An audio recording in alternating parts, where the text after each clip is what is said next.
On the evening of February 9, 2004, a young woman drove alone through the frozen darkness of New Hampshire's White Mountains. Her car, a black Saturn sedan, carried everything she might need for a few days away. No one knew exactly where she was going or why she had left so suddenly. Within hours, Maura Murray would vanish from the face of the earth, leaving behind a mystery that has haunted investigators and her family for over 2 decades. Maura Murray was a 21-year-old nursing student at the University of Massachusetts Amherst. By all accounts, she was bright, athletic, and driven. She had been a star on her high school track team and earned a place at West Point before transferring to UMass. Her family described her as someone with a promising future ahead, a young woman who seemed to have her entire life mapped out. But beneath the surface, things were beginning to unravel.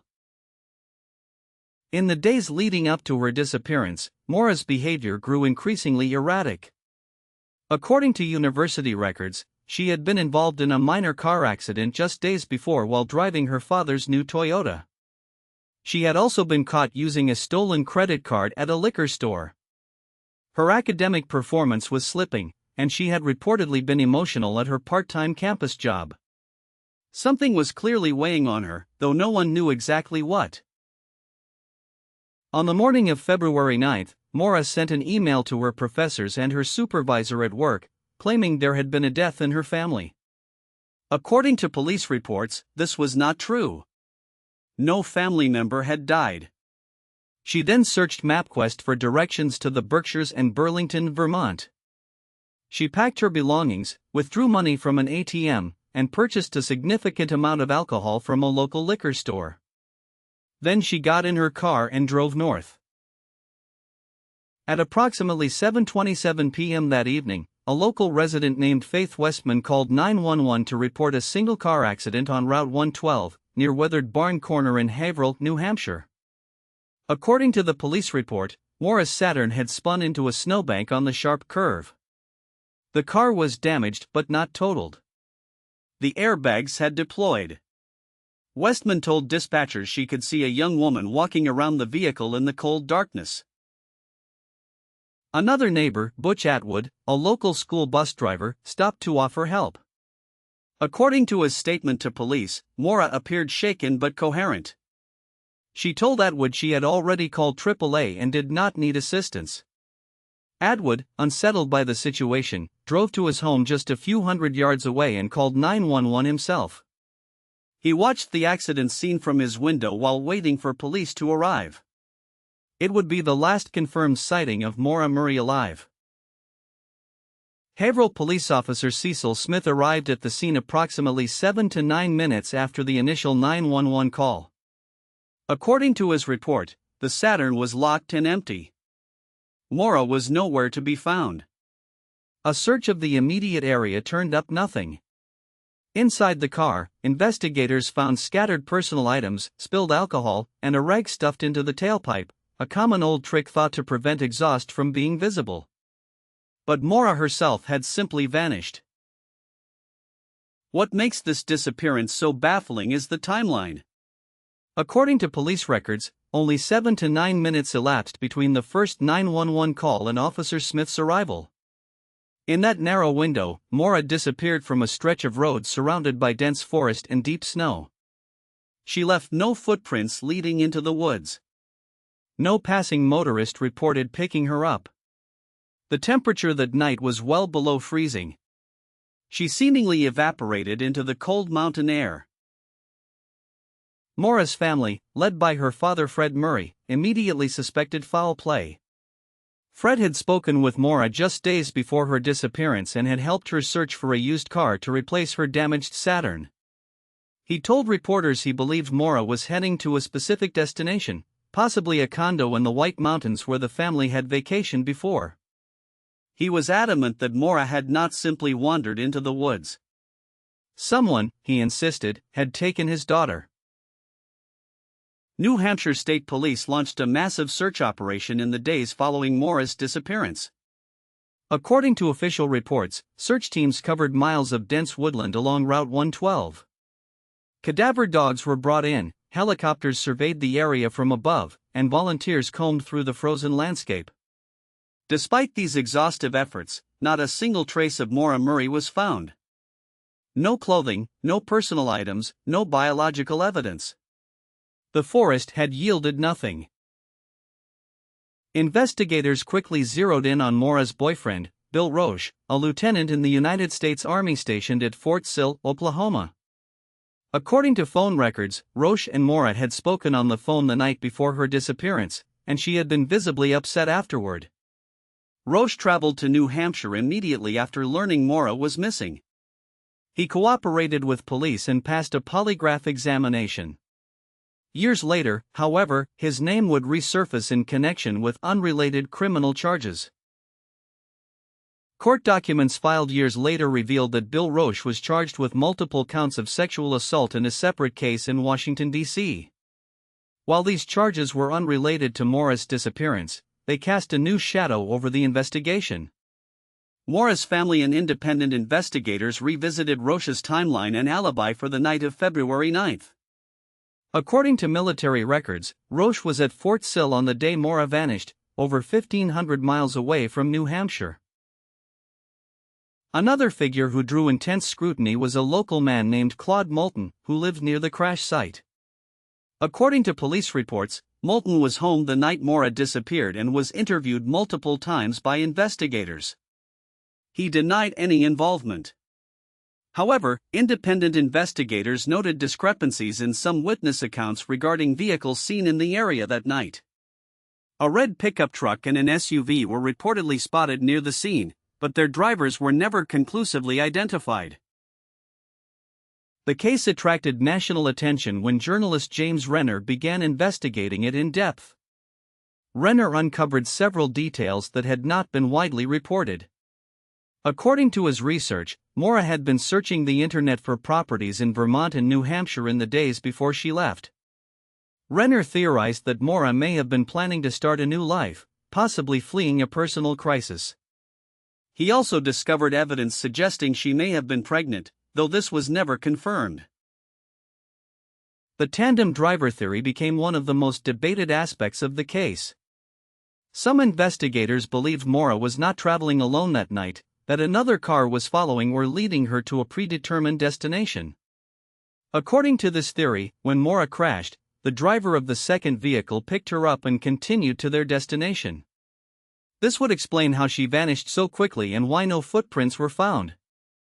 However, no concrete evidence has ever supported this theory. In 2017, Oxygen Network produced a 6-part documentary series about the case, bringing renewed attention to Maura's disappearance. The series featured interviews with family members, investigators, and local residents. During production, the crew discovered what appeared to be a potential burial site in the woods near the crash location. Cadaver dogs alerted to the area, and ground-penetrating radar showed an anomaly beneath the surface. An excavation was conducted, but ultimately, nothing of evidentiary value was found. Fred Murray, Maura's father, has never stopped searching for answers. According to court records, he filed multiple lawsuits against the state of New Hampshire seeking access to the full investigative file on his daughter's case. He accused investigators of incompetence and of withholding critical information from the family. In one particularly emotional court appearance, Fred declared that he would never stop looking for Maura, even if it took the rest of his life. His determination has been a driving force behind keeping the case alive. One of the most haunting pieces of evidence in the case is the content of Maura's packed car. According to the police inventory, she had brought clothing, toiletries, textbooks, and a significant amount of alcohol, including Kahlua, vodka, and Bailey's. She had also packed a book about hiking accidents in the White Mountains. Some saw this as evidence she planned a getaway. Others interpreted the combination of alcohol and isolation as something far darker, a sign that Maura might have been contemplating ending her own life. The suicide theory, while painful for the family to consider, has been examined by multiple investigators. According to this scenario, Maura walked into the dense woods after the crash, possibly intoxicated, and succumbed to the freezing temperatures. Hypothermia can cause a person to lose consciousness and die within hours in sub-zero conditions. Proponents argue this would explain why no trace was found, as the thick forest and heavy snowfall could have concealed her remains. However, extensive searches found nothing. The foul play theory gained traction when investigators examined the broader area around Haverhill. According to police records, the region had seen several suspicious disappearances of young women in the years surrounding Maura's case. Some independent researchers connected these cases, suggesting a possible predator operating along the rural highways of northern New England. While law enforcement has never officially linked these disappearances, the pattern raised troubling questions that remain unanswered to this day. A-frame house number 83, on Route 112, owned by a man who had since died, became a focus of renewed investigation in the years following the disappearance. According to reports, the property was located just a short distance from the crash site. Independent investigators attempted to gain access to the property and its basement. Rumors circulated about disturbing discoveries, but official police statements downplayed these claims. The property remains a source of intense speculation among those following the case. In 2019, the New Hampshire Attorney General's office acknowledged that Maura Murray's case remained in active investigation. According to their public statement, new leads were still being pursued and modern forensic techniques were being applied to existing evidence. They urged anyone with information to come forward. The statement, while brief, was significant because it confirmed that law enforcement had not given up on solving the mystery of what happened to Maura on that cold February night. The role of technology in the investigation has evolved significantly over the years. According to court documents, investigators obtained Maura's cell phone records, which showed her phone was active for several hours after the crash before going silent. The phone pinged off a tower consistent with the Route 112 area. However, the technology available in 2004 could not provide precise location data. Modern cell tower analysis and digital forensics have since been applied, but the results have never been made public. Podcasters and amateur investigators have played an unprecedented role in keeping this case alive.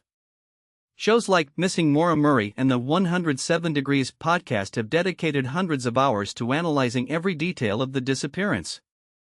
According to these independent investigators, their work has uncovered new witnesses, identified previously unknown vehicles in the area, and pressured law enforcement to re-examine old evidence. The case has become a touchstone for the true crime community's power to influence real investigations. One persistent question haunts everyone who examines this case. Why did Maura lie about a death in the family? According to university records, her email to professors was sent the morning of February 9, giving her cover for an absence of several days. If she was simply taking a spontaneous trip, why fabricate such a serious excuse? Some believe this lie indicates premeditation, that whatever Maura was planning, she did not intend to return to UMass anytime soon. The deception adds another layer to an already impenetrable mystery. The witness accounts from that night contain troubling inconsistencies. According to police interviews, Faith Westman initially told dispatchers she saw a man smoking a cigarette near the car. She later said she was not certain and may have been mistaken. Butch Atwood's account of his conversation with Maura has also been questioned, with some investigators noting minor discrepancies between his various retellings. These inconsistencies, while possibly innocent, have fueled conspiracy theories that something more sinister occurred at the crash scene. Fred Murray has publicly stated his belief that his daughter was a victim of a local predator. According to interviews he has given to multiple news outlets, Fred believes Maura was picked up by someone she trusted or by someone who appeared to offer help, and that this person harmed her. He has pointed to the lack of physical evidence in the woods as proof that she did not simply wander off. His theory, while unproven, is shared by many who have closely followed the case over the years. In the years since Maura's disappearance, her case has been featured on America's Most Wanted, Disappeared, and numerous other television programs. According to the National Missing and Unidentified Persons System, Maura remains listed as an active missing person. Her dental records and DNA profile are on file, ready to be compared against any unidentified remains discovered in the region. Despite 2 decades of searching, no match has ever been found. Maura Murray remains missing. The landscape around Route 112 has changed little since 2004. The curve where Maura's car left the road is still sharp and treacherous in winter. The weathered barn that gave the corner its name still stands as a silent witness. Each February, on the anniversary of her disappearance, supporters gather in the area to remember Maura and to demand answers. Candles are lit, flowers are placed, and the question that has echoed through 2 decades is asked once more. Where is Maura Murray? As of today, the case of Maura Murray remains officially open and unsolved. According to the New Hampshire Cold Case Unit, investigators continue to receive tips and pursue leads. Advances in DNA technology, digital forensics, and satellite imagery offer hope that new evidence may yet be uncovered. But for now, the White Mountains keep their secret. Somewhere along that dark, frozen road, Maura Murray stepped into the unknown and never came back. Her story is a reminder that some mysteries refuse to surrender their answers, no matter how desperately we search.